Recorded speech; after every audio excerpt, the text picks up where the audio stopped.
Mesdames et messieurs, bonsoir. Vous êtes les bienvenus dans ce journal. La mission conjointe du Fonds monétaire et de la Banque mondiale était en conclave avec les ministres du plan de la coopération internationale des mines. Au menu des échanges, le nouveau programme triennal pour la Guinée. Comment impliquer davantage l'armée dans le secteur agricole à vue d'atteindre l'autosuffisance alimentaire en Guinée? C'est dans cette optique que le directeur général des unités militaires de production agricole a fait une visite de prospection. Et puis, passation de service au secrétariat des affaires religieuses, Ali Jamal Bangora vient ici remplacer El Hadj Abdul Karim Djoubaté. La cérémonie a mobilisé autorités administratives et cadres du département. Mesdames et messieurs, bonsoir. Tout le plaisir est pour moi de vous savoir nombreux sur la télévision nationale pour vous informer. Tout d'abord, une mission conjointe du Fonds monétaire et de la Banque mondiale reçue en audience par les ministres du plan de la coopération internationale et celui des mines. Ils se sont donné des orientations en vue de ficeler un nouveau programme triennal pour la Guinée. Boubacar Ba a nous signé ce reportage. Il s'agira au cours de cette mission de procéder à un cadrage macroéconomique des finances publiques dans toutes ses composantes en tenant compte de l'évolution récente des indicateurs économiques et monétaires pour une meilleure gouvernance des actions à réaliser. Nous étions donc convenus qu'ils reviennent en Guinée, cette fois-ci pour une mission de discussion qui doit aboutir à la conclusion d'un nouveau programme appuyé par la facilité élargie de crédit qui, comme vous le savez, devra appuyer les efforts du gouvernement en termes d'amélioration de la gouvernance, en termes d'amélioration du climat des affaires, en termes d'amélioration bien sûr aussi de la gestion de nos finances publiques. Je tiens véritablement à souligner toute la volonté et l'intention de l'FMI, de l'équipe, de soutenir la Guinée au cours de son parcours et donc de vous soutenir en termes de réformes et des politiques macroéconomiques que vous voudrez mettre en place dans les prochaines années. À la Banque centrale, les entretiens ont porté sur la politique du taux de change, les réformes réalisées dans le cadre du marché de change, la situation monétaire à fin juin 2017 et les projections à fin décembre 2017. On a évoqué les questions fondamentales liées à la gestion de la politique monétaire en termes de réserve obligatoire et en termes de bons du trésor, les taux appliqués à ce niveau-là, les taux d'intérêt. On a parlé aussi de la problématique essentielle de la réforme du marché d'échange, réforme qui a été mise en œuvre en janvier 2016. Tout ceci, effectivement, a permis d'expliquer le résultat important qui a été réalisé en matière de lutte contre l'inflation. La mission a rencontré les élus du peuple à l'Assemblée nationale. À présent, parlons de la mise en place d'une base de données d'informations statistiques sur les différents secteurs d'activité du département de l'industrie et des PME. Cette nouvelle politique que veut instaurer ce ministère en collaboration avec le Bureau de stratégie et de développement a fait l'objet d'une réunion. Cependant, cette politique est de partager avec toute l'administration guinéenne une base solide d'informations, de systèmes de collecte et de gestion de données statistiques. Ça a nos reportages. Les données statistiques constituent un véritable tableau de bord pour la conception et la mise en œuvre de toutes les politiques et programmes de développement. Pour mieux gérer les informations statistiques des différents secteurs d'activité de leur département, les cadres du ministère de l'Industrie et des PME se retrouvent. Les échanges portent sur les techniques de mise en place d'une base de données d'informations statistiques. Pour pouvoir estimer ou évaluer nos différentes politiques, nous sommes obligés de nous baser sur un certain nombre de chiffres et de données. Et aujourd'hui, cet atelier justement va permettre au cadre du département de s'approprier les techniques indispensables à justement la collecte, le traitement et la vulgarisation des données statistiques que nous avons, surtout dans le secteur industriel qui est extrêmement important pour que les politiques publiques puissent être en cohérence avec les besoins de nos populations et les objectifs que nous nous fixons. Les résultats de ces travaux devront permettre à ces responsables de collecter et de mieux traiter toutes les statistiques de leurs directions respectives. Le but est de mieux planifier les activités. Nous avons le devoir de mettre à la disposition des utilisateurs qui sont l'État les investisseurs, les chercheurs des informations sur le secteur. Et bien naturellement, ces informations viendront appuyer le processus de prise de décision des politiques. Sur initiative du gouvernement guinéen, à travers son projet d'appui au renforcement des fonctions statistiques de l'État, la rencontre est un plus dans le processus de redynamisation de l'administration publique. 8 autres départements seront touchés par ces échanges. Et puis nous vous donnons lecture de ce communiqué émanant du ministère du Budget, un communiqué relatif à la deuxième et dernière réunion d'information entre le ministre du Budget et les présidents du conseil d'administration et directeurs généraux des EPA. Le ministre du Budget, autorité de tutelle financière des établissements publics de l'État, invite les présidents du conseil d'administration et directeurs généraux des établissements publics administratifs nationaux à une réunion d'information le lundi 7 août 2017 à 14 h dans la salle de réunion du ministère de l'économie et des finances.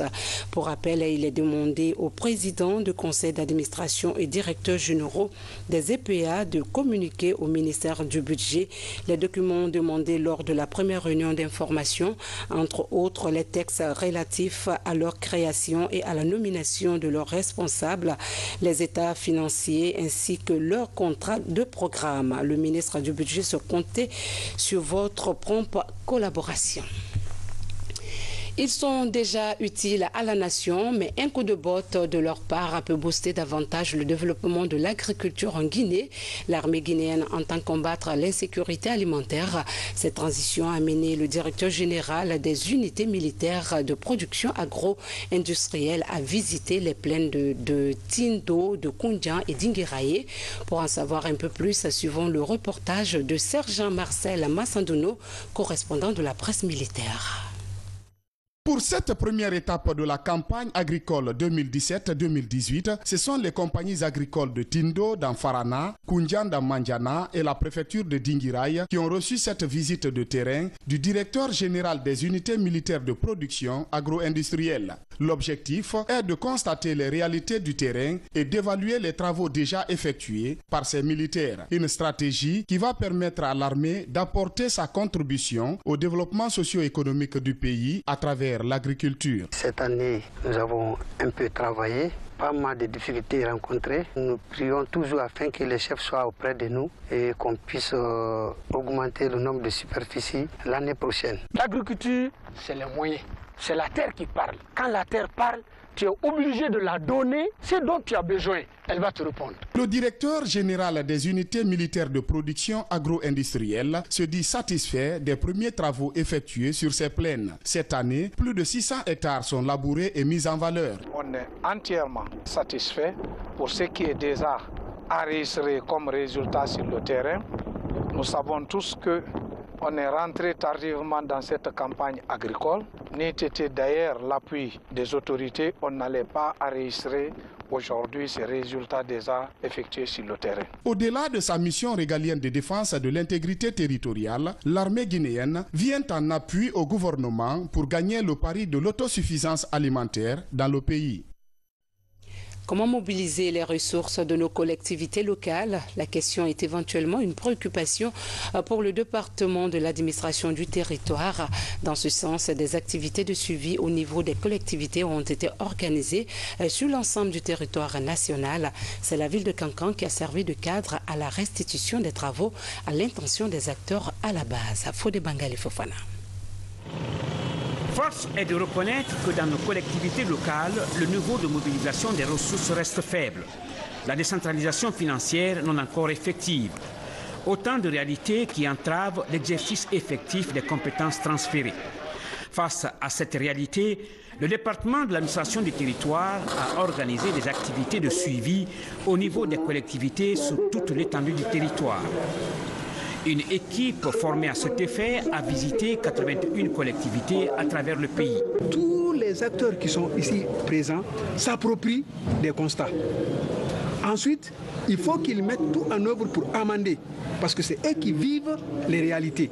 Ensuite, avec eux, proposer dans un deuxième temps des solutions approximatives pour résoudre les problèmes qu'on va constater.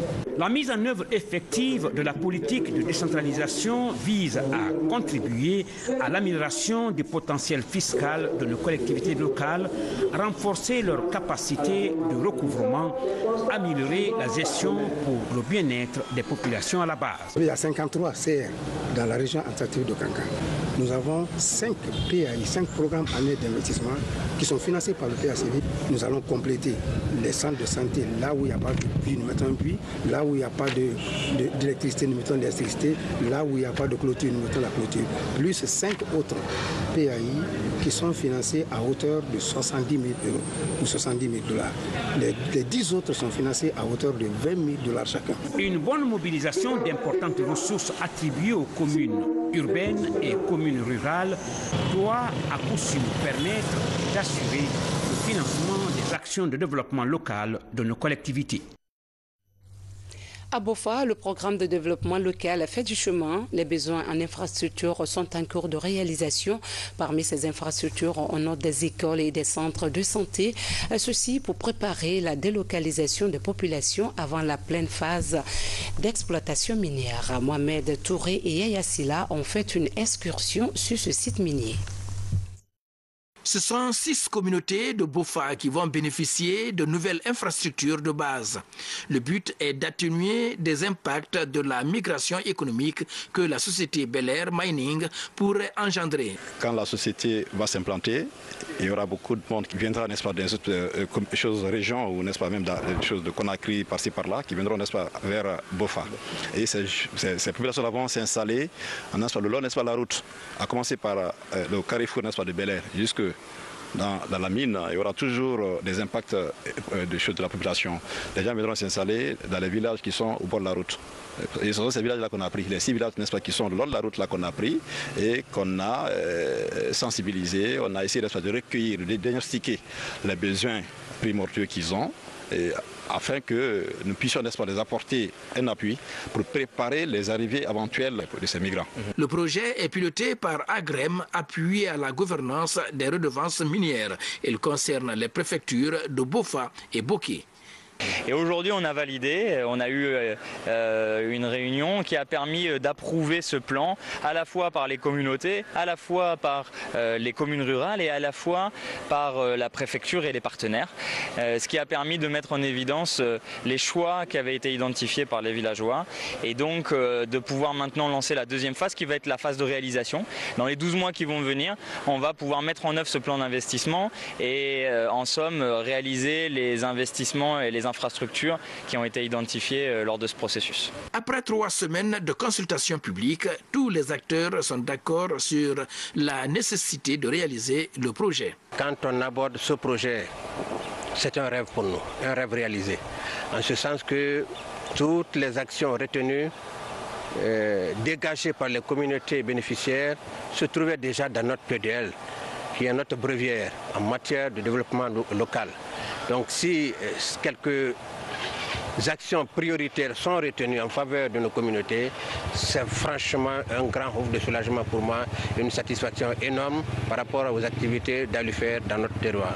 Après cette première phase de diagnostic, la deuxième va constituer à la réalisation des infrastructures. Et puis cette brève à Farana, une cinquantaine de cadres étaient à l'école de la gestion du budget communal et la passation de marché. Les acteurs locaux sont censés être de futurs formateurs. Ils ont appris durant 5 jours le b.a.-ba de la gestion locale. À leur tour, ils sont appelés à restituer conformément au code des collectivités. Dans l'actualité également, le gouvernement a adopté la nouvelle politique de protection sociale. Ce document essentiel pour freiner la pauvreté est destiné à protéger la population. À Mamou, le ministère de l'Action sociale et l'UNICEF renforcent les capacités des assistants sociaux et les cadres impliqués dans la mise en œuvre de cette politique pour une intervention sur le terrain. Mamadou Paté Baldé. La Guinée vers une politique de protection sociale inclusive. Grâce aux partenaires techniques et financiers de l'UNICEF, notre pays a élaboré la première politique nationale de protection sociale. Son objectif est de bâtir progressivement une protection sociale pour l'ensemble de la population. Les études ont prouvé qu'en Guinée, malgré les systèmes de protection sociale qui existent, il n'y a que 6% de la population qui bénéficie de couverture sociale. Les 94% donc sont laissés pour compte. Et donc c'est une préoccupation majeure pour le pays. Et donc nous avons engagé le processus d'évaluation de la politique depuis le premier trimestre 2014.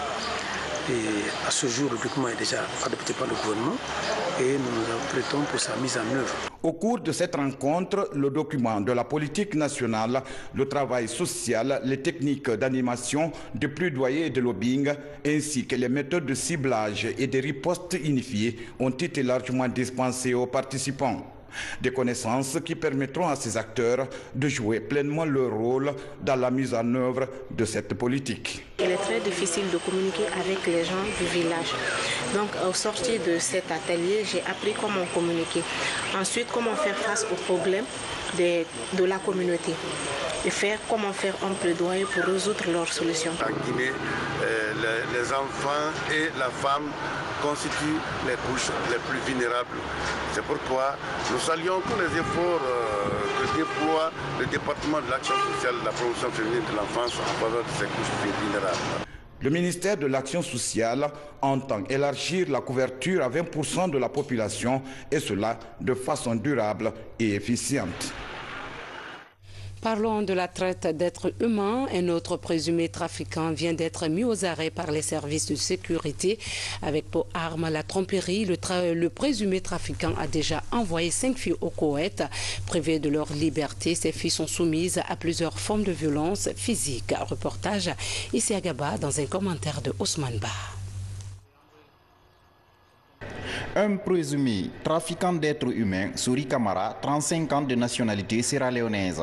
Il vient de tomber dans les filets des services spéciaux de la lutte anti-drogue et du crime organisé.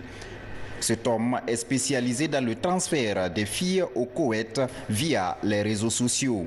Avant, on avait ce programme de voyage des filles au Koweït, mais après, le gouvernement a disloqué. Il est venu pour faire des affaires. Effectivement, que la loi défend ce genre de business, pour cela, cela a été bloqué en Sierra Leone.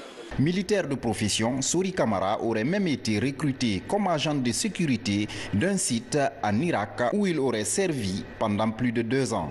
Selon les enquêtes, ce présumé trafiquant a déjà envoyé 5 filles sierra-léonaises au Koweït à partir de Conakry. Ce monsieur, il est encore plus dangereux que les autres. Dangereux que les autres parce que tout simplement, nous avons vu les choses dans son téléphone qui nous font énormément peur. Peur parce que lui c'est un ancien militaire qui a fait l'Irak et qui est venu en Guinée se réfugier, ne sait pas à l'aide de quel document, et il se permet d'aller en Sierra Leone où il est connu, c'est chez lui. Il envoie les jeunes filles avec son réseau. Il n'est pas le seul, il y a au moins 4 autres qu'on recherche activement, qui doivent plus être là, qui étaient là aussi installés en Guinée ici, et qui se lancent dans ce trafic d'êtres humains. Il prend les gens ici et c'est la Guinée qui paye les frais.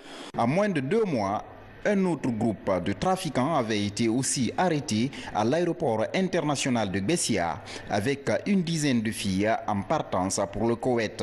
Inquiètes, les autorités appellent à la vigilance. Pour l'heure, les enquêtes se poursuivent pour traquer les autres groupes impliqués dans ce trafic. Souri Kamara sera déféré à la justice les prochains jours. En plus bref, rencontre à la baie sur la mise en place du Comité national des jeunes de Guinée. L'initiative est du ministère de la Jeunesse et de l'Emploi jeune. L'objectif est d'accompagner les leaders communautaires dans la sensibilisation des jeunes en vue de leur faire participer au développement local. Passation de service au secrétariat général des affaires religieuses. À quelques jours du départ du premier convoi des pèlerins vers la Mecque, El Hadj Abdul Karim Djoubaté passe le relais à son successeur. Ali Jamal Bangoura dirige désormais les destinées du secrétariat général des affaires religieuses et s'engage à impulser de nouvelles dynamiques. Fatmata Diallo. Après plus d'un an à la tête du département des affaires religieuses, El Hadj Abdul Karim Djoubaté passe le témoin à El Hadj Ali Jamal Bangoura. La cérémonie de passation est organisée 10 jours après la nomination de celui-ci par décret présidentiel. Avant de passer la main à son successeur, Abdul Karim Djoubaté passe en revue certaines actions réalisées pendant la mission. La consolidation des acquis des religions en terre africaine de Guinée, le renforcement et l'élargissement des capacités des leaders religieux des 33 préfectures et des 5 communes dans l'exercice de leurs fonctions, la promotion dans notre pays d'un islam de juste milieu, un islam tolérant, respectueux de la personne humaine, de sa dignité et de sa liberté. À seulement quelques jours du départ des pèlerins pour les lieux saints de l'islam, l'installation de ce nouveau secrétaire général suscite beaucoup d'espoir chez les candidats au Hajj quant au bon déroulement des opérations. Je prends service à la veille d'un événement important du calendrier musulman, c'est le Hajj 2017, dont la préparation a été entamée par mon prédécesseur sous sa direction et se trouve à ce jour à un niveau de préparation suffisamment avancé. Le premier défi pour moi, mes chers collaborateurs, est de poursuivre la mise en œuvre de ce projet pour la satisfaction de nos pèlerins. L'enjeu pour moi est de relever ce défi en tenant compte des préoccupations de toutes les parties prenantes, cigares, partenaires privés, pèlerins et prestataires. Ce nouveau secrétaire général arrive à un moment très important du calendrier musulman, celui d'accomplir le 5e pilier de l'islam. La 5e édition des Olympiades scolaires s'est achevée dimanche à Conakry. La compétition a connu au départ 32 lycées de la capitale. Après des confrontations sur scène, les lycées Alama Traoré de Lambagne et Châteaubriand se sont qualifiés pour la finale. Le lycée Alama Traoré, à sa 2e participation, décroche le trophée du meilleur lycée de Conakry. C'est un public reportage signé Valérie Talimani. Pour cette finale des Olympiades scolaires session 2017, ils sont 6 élèves en classe de terminale sciences mathématiques et expérimentales à répondre aux questions posées. Dans le cocktail des questions des sciences mathématiques, physique, chimie et biologie. Près d'une heure de compétition, le lycée Alama Traoré de Lambagne est victorieux. Son champion, Ali Badara Faro, sourire aux lèvres, brandit son billet d'avion pour Universiapolis d'Agadir, au Maroc, où il va poursuivre ses études universitaires. Il devient ainsi le 5e lauréat. Je pars au Maroc pour faire mes études, donc vraiment je suis très heureux de cela. Je vais faire la médecine, concentration, la chirurgie, médecin chirurgien. Donc vraiment, mon rêve c'est de travailler un jour dans l'Organisation mondiale de la santé, donc pour pouvoir ici contribuer au développement de mon pays. Nous remercions Dieu d'avoir fait son choix sur nous. Nous remercions également la Fondation qui a mis tout ce que nous devons avoir pour la bonne marche et nous avons bien préparé notre équipe et Dieu a fait que cette année, pour la 2e fois, nous avons été finalistes et nous remportons ce trophée de la 5e édition. Cette 5e édition a connu la participation de 32 lycées de la capitale. Tous ont pendant 10 jours compéti pour décrocher les prix de meilleure école et du lauréat au compte de l'année 2017. L'idée de ces Olympiades scolaires est de promouvoir l'excellence. Je suis très satisfait. En fait, ce que je voulais, c'était une manière pour nous en fait, d'essayer de valoriser un peu la culture de l'excellence et en même temps motiver les différents élèves à s'intéresser aux sciences exactes. C'est que si vous remarquez, quand on parle de maths, physique, chimie, c'est la bête noire. Donc en général, les élèves ont peur et ces gens, c'est pour leur montrer qu'en s'intéressant à ces matières-là, ils peuvent bénéficier de certains avantages, étudier dans de meilleures universités. L'événement est sponsorisé par des entreprises comme la Société des boissons non alcoolisées de Guinée, Bonagui SA. Le soutien entre dans le cadre de la création de l'esprit d'émulation. Depuis 5 ans, nous sommes ensemble, c'est la 5e édition et le projet cadre avec nos valeurs, les valeurs de l'excellence, d'accord, du partage. Félicitations à l'ensemble de tout et j'exhorte encore nos autorités à accompagner ce genre d'événement. Des ordinateurs sont remis aux victorieux. Des cadeaux composés de livres et d'autres articles sont aussi offerts à l'ensemble des finalistes en guise d'encouragement. Un mot de sport avant de nous quitter. Comme vous le savez, Neymar est arrivé ce matin dans la capitale française. La superstar brésilienne a été officiellement présentée cet après-midi à la presse au Parc de Prince. À 222 millions d'euros, Neymar est désormais le footballeur le plus cher de l'histoire. Il dévance ainsi Paul Pogba qui avait coûté 110 millions d'euros à Manchester l'été dernier. Neymar s'engage pour une autre aventure de 5 ans avec le Paris Saint-Germain et 30 millions d'euros comme salaire annuel. Voilà, on se quitte sur ce mot sportif. Merci de votre attention. Que la paix de Dieu soit chez vous. Bonsoir à tous.